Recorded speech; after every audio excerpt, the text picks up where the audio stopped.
Welcome to Fireside Giants. My name is Alex. My co-host Anthony Rivardo here. Following the big Giants loss to the Arizona Cardinals, there's a lot to talk about, and a lot of it's not so good. Actually, none of it's really good. The Giants really got creamed in this contest, and after coming off a huge win against Seattle, nobody expected this to happen. And I think really a lot of it just got to their heads. Young players, new faces, just did not know how to really handle this minor success, and reality smacked them in the face. It happens at the highest level. So, we're here to break down kind of what happened. And specifically today, we're going to harp on the wide receivers and really what went wrong in this contest and what the Giants should do for the future at this position, because it's looking like they need to supplement some players here. And after the loss of OBJ, a couple of years ago, the offense really hasn't been the same without a wide receiver one, and we haven't really seen them be able to supplement that loss. But before we dive into the wide receivers and what to expect there, Anthony, my friend, how are you doing? I'm doing okay. Yesterday was tough. Watching the Giants lose in such a disappointing fashion was really difficult. I was very excited for that game. I think we all went in very optimistic, but I am excited to talk about these wide receivers. I'm very disappointed in this group. This was a group that going into the season I had at least a little slight amount of confidence for. I had a little bit of excitement, especially in Darius Slayton, who's kind of been a disappointment this year. But I think what really that indicates to me, Darius Slayton's failed to really develop this year. Not to toot my own horn, but I did say last year I think that he is going to be a wide receiver 2 in this league. I think that he had the opportunity to emerge as a wide receiver 1 this year, and he just hasn't done it. But what that means to me, and I want to spin this in a positive light, to be excited eventually, that means that once we do get that wide receiver 1, Darius Slayton is going to unlock a whole new level of his talent, and that is exciting. I do think there is a reason to be excited for the future with the wide receiver core. Just right now, it's very frustrating to watch these guys play. No, you're spot on. I mean, with Darius Slayton, he started off his year with a 102-yard performance and 2 touchdowns, almost hauled in 70% of his catches, and then it just kind of went downhill from there. 33 yards, 53, 48. Then he had a nice performance against Dallas with 129 yards. But ever since then, he's only breached 50 yards twice. He had a 56-yard performance and 93-yard against Philadelphia. Over the last couple of weeks, 0 yards, 14 yards, 31 yards. Only had a 37.5% catch rate against Arizona. So this is a player that is able to blow the top off of defenses. I think he's holding on to some injuries. And, he's played over 90% of snaps in most of the games. So it's not for a lack of reps. Teams are focusing on him and taking him away because he's really the guy that you want to throw the ball deep to. And Daniel Jones simply has not done that as much. And I really want to blame Jason Garrett for that because you don't see very often, like the first half of the year, they're taking deep shots, taking some risks, not as much as you'd like. And then the second half, it kind of stagnates as well. So I really wanted to see them take more deep shots against Arizona. They started to do it later on in the game, and it worked. They hit on Golden Tate. They made a weird decision to throw to Sterling Shepard on 3rd and 1, backed up in their own 15-yard line. Late in the game, which was ridiculous. They were down by 3 scores. Take what their defense is giving you. I think he had Caden Smith in the flat wide open on the left side of the field. It looked like Daniel Jones was staring down receivers again, like back to square one. And I think this is just a lack of momentum. Joe Judge said today that they expected him to be dealing with some lack of mobility. They went into the game understanding he would be, restricted to some movements. He wouldn't be able to do what he's usually, done in the past couple games and when he's looked really good. But this is a problem because the wide receivers, all of them, including Evan Ingram at tight end, landed under the league average of separation yards against Arizona. So what are you supposed to do as a quarterback when your wide receivers simply can't get open? And it's becoming obvious, if it wasn't already, that this unit needs to be rebolstered and it needs more talent this upcoming offseason, whether it's through the draft or free agency. Then you look over to the defensive side of the ball, and they have a bunch of free agents in Logan Ryan, Leonard Williams, Dalvin Tomlinson. Where do you go from here? How do you sign back your defenders but also find a wide receiver? It seems like it's going to have to be through the draft. In the case that they actually do stick with Daniel Jones long term. But that's a topic for another day. But Anthony, my friend, what do you think? Do you think that they're going to go, wide receiver in the draft or wide receiver in free agency? I think that's really to be determined. I think we have to see where we're drafting because, we could end up with a top 10 pick because we do only have 5 wins. We could end up with a top 20 to 30 pick depending on if we make the playoffs and how well we do there, right? So I think it's too soon to tell where we're gonna find that receiver, but I know that it's very apparent that the Giants have to find that receiver this offseason. They absolutely have to. I think that the team, the coaching staff, the general manager, they have to be fully aware of that by now. There's no way that they can't be. It's clear and obvious that they just don't have that playmaker offensively that they could throw the ball to. Saquon Barkley, when he's back, he'll be the playmaker in the backfield, but still doesn't really help the passing game very much. It's a shame, because the Giants did have that playmaker wide receiver at some point with Odell Beckham Jr. And yeah, we're happy with how the trade went. We have Dexter Lawrence, we have Jabril Peppers, and we have O'Shane Ximines, and we're very happy. We feel that we won that trade, right? But eventually the Giants have to fill that hole that they opened up when they shipped off Odell Beckham Jr. in that wide receiver one position. And I think this offseason is really the offseason to do it. I think that there's going to be a few big names in free agency. You think Allen Robinson, you think Kenny Golladay, even Corey Davis could potentially be that guy. I don't know if he's really that dominant number one guy, but maybe he could be. Curtis Samuel has potential to be that guy, at least a speedster. He could at least, open up the offense in the way that he is a deep threat. So there are options, and then you look at this wide receiver class in the draft, it is filled with talent. There's probably going to be 3 to 4, maybe even 5 guys go in the first round, or at least in the first 2 rounds without a doubt. So there's a lot of guys out there, and depending on where the Giants are drafting, depending on how much money they have in free agency, I could see them investing in either one of those two facets of the offseason. Yeah, I mean, there's a couple games left, so we have to see what happens there. But the reality is I kind of want to talk about each individual receiver and, what we've seen from them this season. Obviously, Darius Slayton, hampered by some injuries, but he is a pure deep threat. He's not the best route runner. He's really a 9-route kind of guy, going deep and blowing the top off of defenses, stretching the field. And a lot of his routes have been kind of contained. He runs a lot of digs and a lot of, just really shallow route concepts when he's not running deep. He's not doing many crossers, not running, deep posts across the field. No drag routes from Darius Slayton for the most part. They usually keep him, hooks and 9 routes. That's like his bread and butter. You don't really see any outside, releases for him, or really any out routes in really out, breaking routes for him in general. And I think that that's his limitations. Darius Slayton is a 5th round pick, right? Right. So he's a 5th round pick, and that's really what you have to think about when you think about Slayton. He's not supposed to be the top wide receiver on the team, let alone the NFC East. So you're playing with some limitations in his game already, and I think he's a good wide receiver. I think he could be a solid number 2, but he's not a number 1. And then you look over the other side at Sterling Shepard. And Sterling Shepard is one of the best route runners that there is. And he's actually a very fantastic red zone threat, too. He's just not a deep guy. And what we saw Jason Garrett do on that 3rd and 1 play, that he goes deep on, backed him to your own end zone. You need a couple scores right here. You can't give the ball away at this point in time. And Caden Smith's wide open in the flat. He's your first down guy. Throw it to Caden Smith.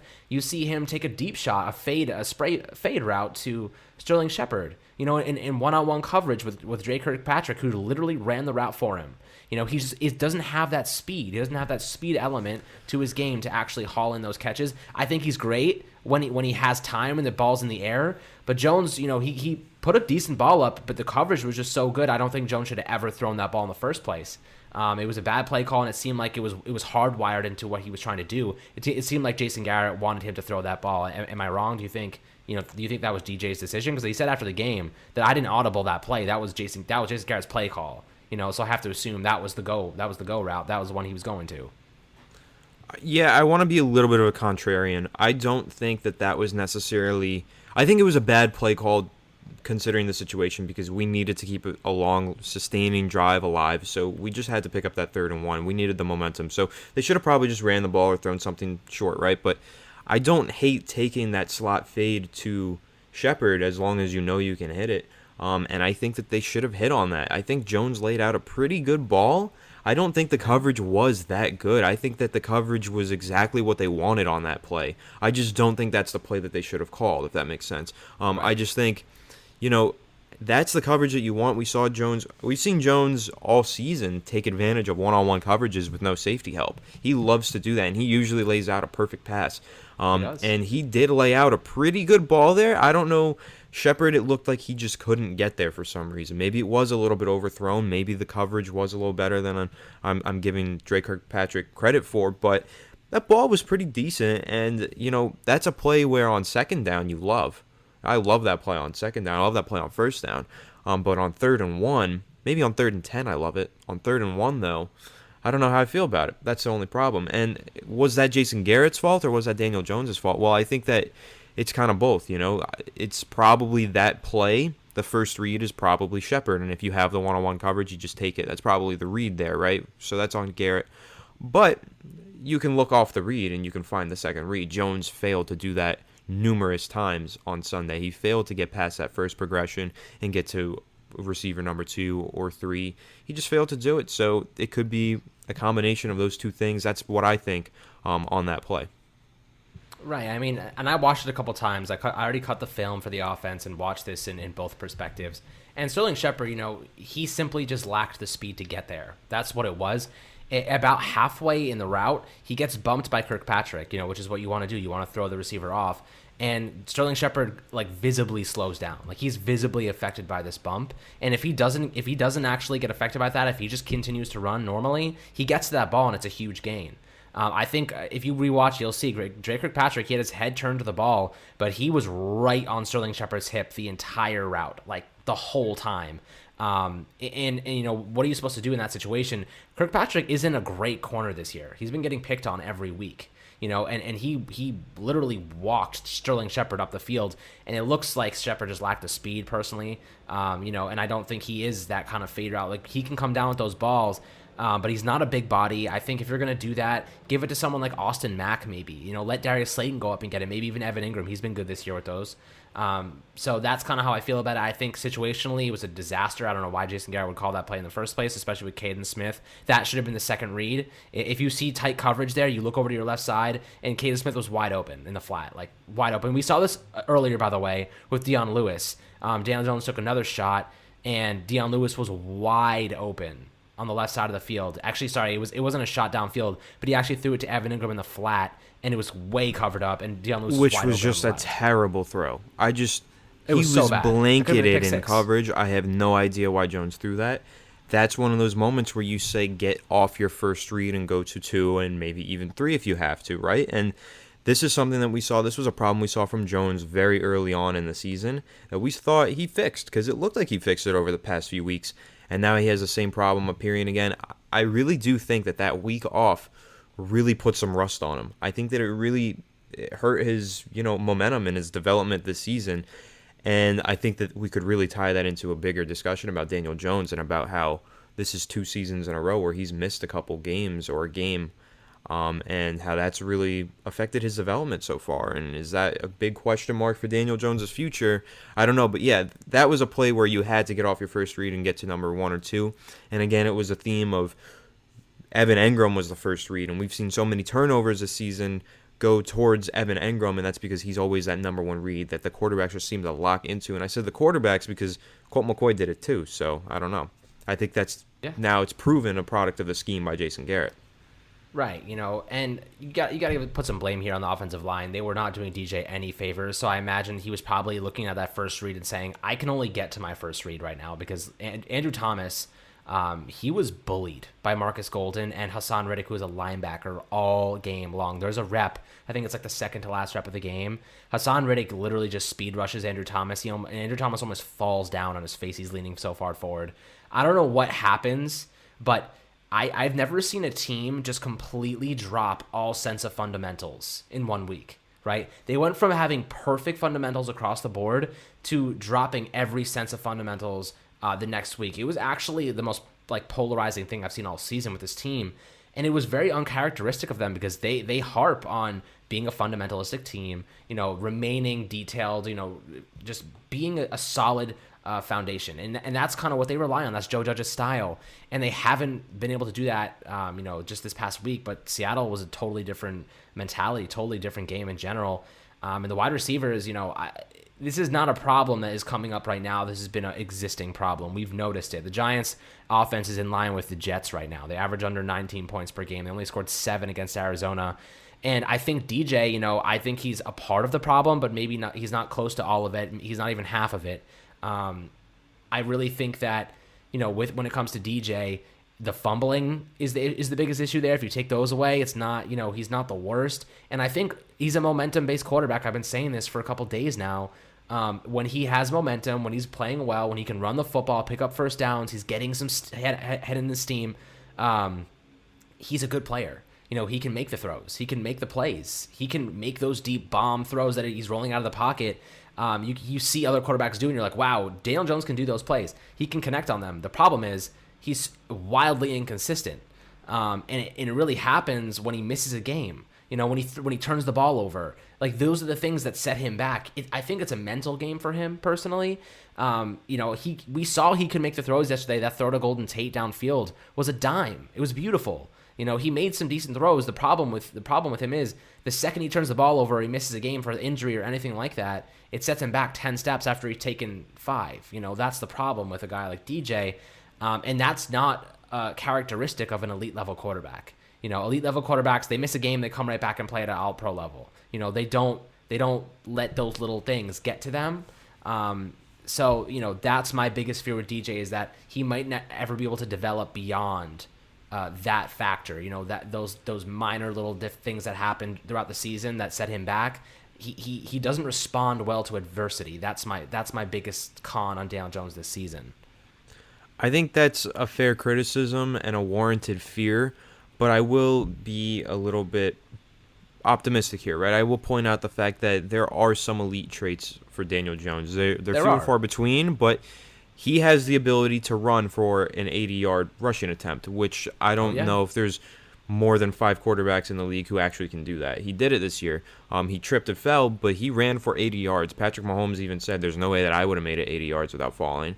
And that's rare. Lamar Jackson can do it. Josh Allen could maybe do it. I think he could probably do it. He fumbles all the time too, though. Yeah, he did. Kyler Murray could do it. Daniel Jones can do it. It's few and far between, but also he can actually throw really well deep. He has very elite accuracy throwing the ball deep. I'm still going to do that deep ball film breakdown at the end of the season, though. I'm going to do it because I want to get all of it, because if I would have done it this past week, right, we would have missed out on that one that he just had against Arizona on a bad hamstring, right? So stay tuned for that. I'm going to do the deep ball breakdown, but he is throwing the ball deep at an elite level this season. He has the highest passer rating when throwing deep, or at least he did going into this Sunday's game. So I think those are the things that you look at and you say, yeah, there is a future for Daniel Jones, but you mentioned that consistency. Consistency is key in the NFL, especially when from the quarterback position. If you don't have consistent quarterback play, what do you have? You need consistent quarterback play. And Daniel Jones just hasn't shown consistency. He's shown those elite traits. He's shown those elite abilities to make those deep throws, to run the ball, but he hasn't shown that he can do it consistently, and that is the issue. And that's the issue, we'll tie it in with the rest of the offense, with the wide receivers too. We've seen elite ability from Darius Slayton. We've seen him go up and catch a ball over a guy. He did it twice against the Lions last year. He had like 2 Randy Moss plays for 2 touchdowns, which were crazy. And we just haven't seen him really do it since, He doesn't do it often enough. I think really the key here, when you look at Darius Slayton, this is like the statistic that proves it to me. Week 10 against Philadelphia, 7 targets, 5 receptions, and 93 yards. Week 12 against Cincinnati, this is the very next game he plays in, 2 targets for 0 receptions and 0 yards. So how do you go from being the number 1 receiving threat on the field to being non-existent in the game plan? The consistency in this offense from top to bottom, it just doesn't exist. There is no consistency. The only thing that's consistent is inconsistency, right? And that's the problem. And I don't know who to fully blame it on. I think it's really everyone has a slice of the pie and they have to share it. I think Daniel Jones has a lot of blame here. I think the receivers, they have blame, and I think Jason Garrett has blame as well. And when you just look ahead to the future, there's a lot to hold on to and focus on and be positive about. But the consistency is always going to be the key, and there just is not enough consistency to really feel confident about this offensive unit heading towards the future.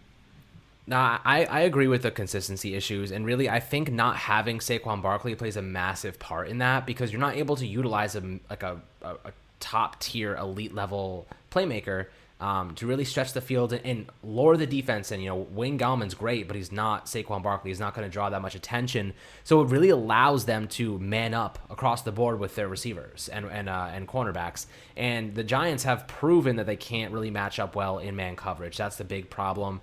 Sterling Shepard's great in short spaces in man coverage, but it seems like teams have figured out Jason Garrett's offense, and it's really not that hard to because he's running wham routes with Sterling Shepard, 9 routes with Darius Slayton. Golden Tate's really just not doing much out of the seam.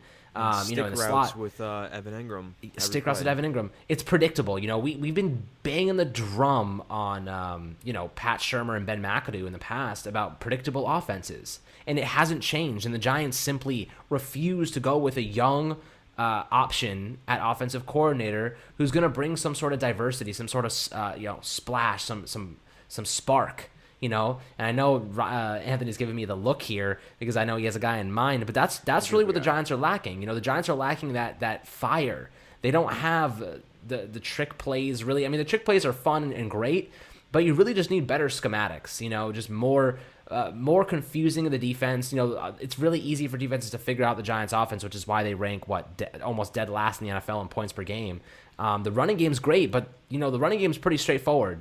They probably know half the time they're going to run the football. Their blocking is just doing a better job. That's the reality. When it comes to throwing the football, you have to be more multiple, have to be more diverse, and you need to have better receivers who can beat man coverage. Like, look at Devontae Adams, DeAndre Hopkins. Those guys beat man cover. They're man cover beaters. Beat any coverage. Those guys beat any so coverage. Good.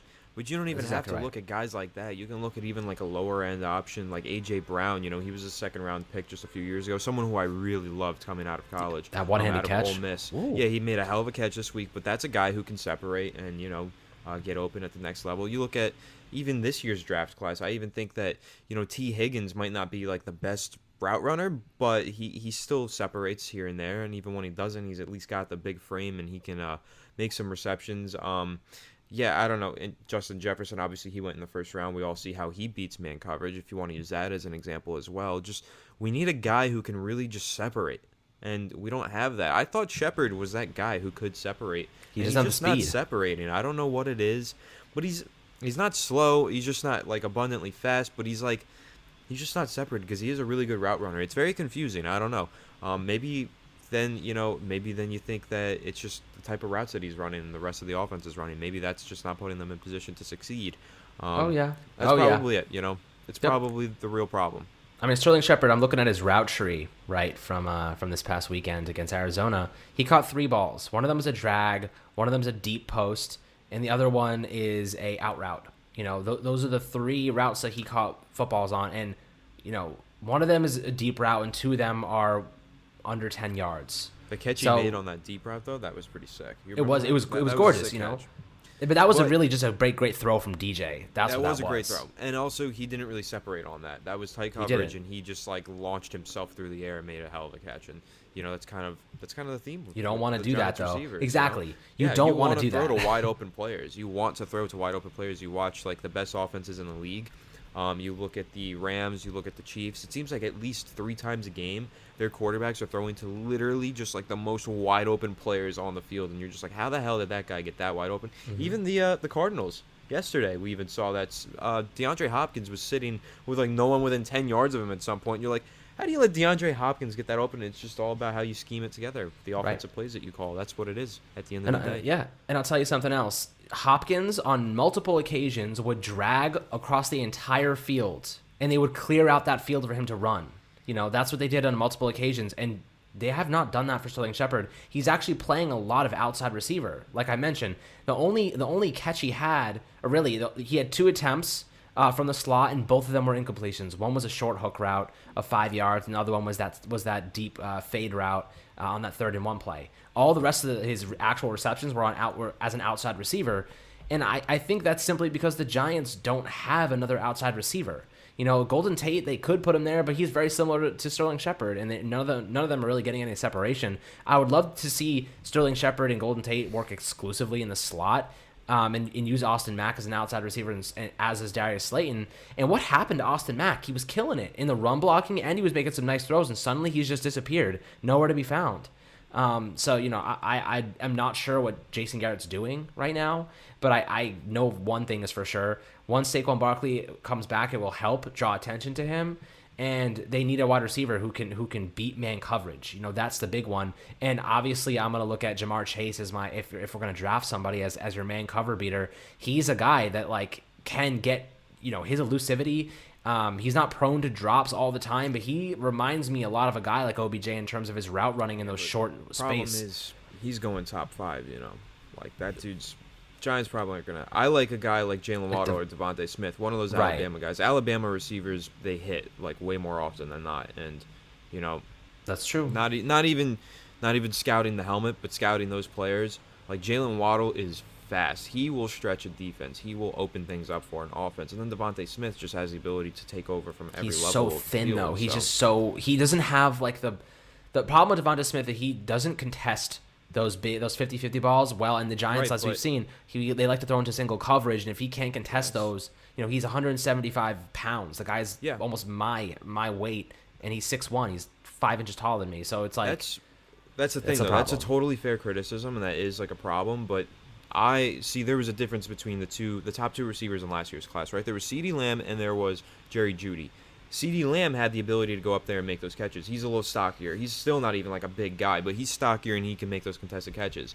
Jerry Jeudy did it every once in a while, but he's a very skinny, slender guy. Right. But the thing with Jerry Jeudy is he separates. He runs the best routes that I've seen from a receiver in college in a long time. Like Justin Jefferson, he runs great routes as well, but Jerry Judy's routes in college were like on another level. He was so polished and ready for the NFL, it wasn't even funny. The only thing was he ran all of his routes out of the slot, so we never got to see him up against press coverage, like ever. But he separates on his routes, and we're still seeing that now. He's not getting the ball as much as he should because Drew Lock is, sometimes missing the reads and missing wide open receivers, but that's normal. Lock is young, whatever. But that's what you need from a receiver, and that's why I would be fine with Devontae Smith. I don't think you need that big guy that can, separate a ton. And it's not even, or I mean, that can make those 50-50 catches. You just need them to separate a ton. And I think that's kind of similar when you think about Odell Beckham Jr. The contested catches that jumping over people that he made were few and far between. He made his money by separating and running routes underneath or even deep where he just got wide open and totally torched players in man coverage. And that's really what I think is more important than those 50-50 balls. Right. No, you make a good point. I mean, I'm really reading his pros right now on Devonta Smith, and he's a guy that creates separation early on in routes. That's what he does. His break, That's his yeah. Well, who? That's the key. Yeah, no, that is the key. And his I was like rookie. I wasn't sure what you said, but when it comes to Devonta Smith, he's a guy that will create separation immediately. And if the Giants don't give Daniel Jones a lot of time in the pocket, you need that immediate separation. He's not going to wow you, is what they're saying. He's not going to wow you with like this insane, in the break of his routes. He's not going to create insane separation, but he's going to have separation. That's the difference. The Giants have zero separation. They're all bottled up and they're running into each other in Week 14. And Jason Garrett, and this is the comparison I want to make. Look at the defense. Patrick Graham, what he's done with rookies, practice squad players, people that don't fit his mold, but he's found ways to maximize their strengths. That is what good coaching looks like. You take a look at the offense and what Jason Garrett's doing, and he's not maximizing anybody's strengths. Nobody is playing at an exceptionally high level. You know what I mean? So, when you look at it objectively, there is a major coaching difference between the defense and the offense, and it is clear as day that Jason Garrett is the odd man out in this situation because he is not doing what Patrick Graham is doing with the same level of talent, mind you. So you have to look at it in comparison and say, one guy is going to have to go, and it sure as hell is not going to be Patrick Graham. Yeah, absolutely. I mean, we're all still thrilled with the defensive side of the ball, even after yesterday's performance or Sunday's performance, because the defense still played well. They were just on the field way too much, and Arizona had the best starting field position that they could ask for literally every single drive. It's just we're not seeing the same level of creative coaching on offense. We're seeing so many disguised blitzes, and just you never know what you're getting from the Giants defense. It's every single play is like a surprise for the opposing team. That's not the case for the Giants offense. Every single play is kind of like, okay, we expected that. It's just, did you execute it well enough? That's it. Yep. So, there's a lot of football to play. But, the wide receivers have remained a problem, and we have to figure out a way to supplement that weakness during the offseason. It's going to happen, Absolutely. just a matter of how it's going to happen.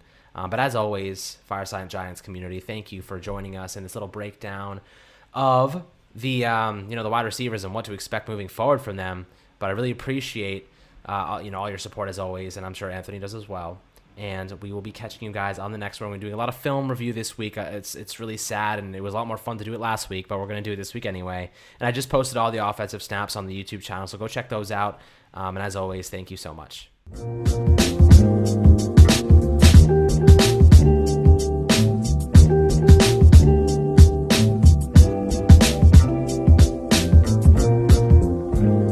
TVSO.